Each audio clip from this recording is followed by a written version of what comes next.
Tell you who we haven't seen the last of, though, is VP Kamala Harris. You would have thought after that dreadful loss, she blew over $1 billion, dreadful loss to Trump. The Democrats would just be shelving her for stealing $1 billion with absolutely nothing to show for it. That's my thought. Sorry. But apparently she's got her sights set on becoming California governor. Here's CNN on that.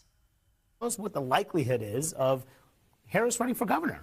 What she's been saying to people over the last couple of weeks, donors, other supporters that she's been talking with, is you haven't seen the last of me. I'm not going quietly into the night.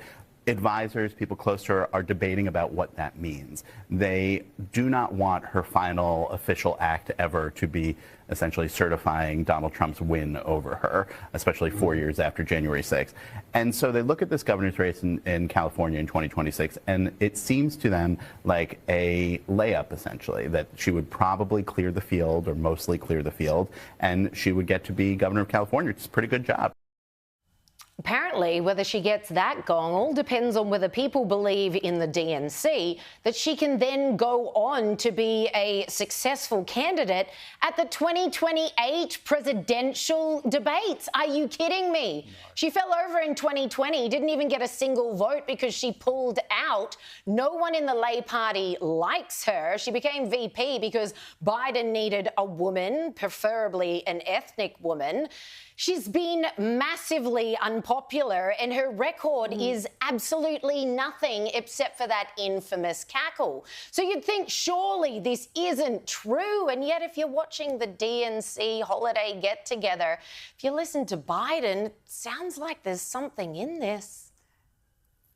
Look, it's also been an incredible honor to serve with someone of immense character that she demonstrated through her entire career, Kamala Harris. I knew what I was doing to ask her to be my vice president. I knew her. I knew of her. I knew about her. I knew her record. I trusted her. She always served this country with purpose and integrity, and she always will. And you're not going anywhere, kid, because we're not going to let you go.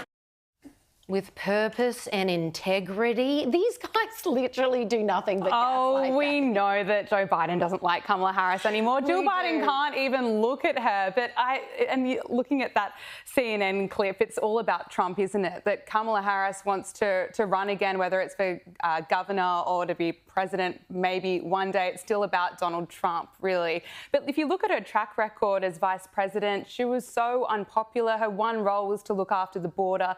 We all know how badly that was handled. And then that campaign, as you mentioned, you know, Joe Biden probably pardoned Kamala Harris for spending $1 billion in 3 months. It was genuinely a criminal campaign. But look, she's having a laugh. They're trying to talk up now, being like, well, she raised over $1 billion. You know, so she's a Democrat.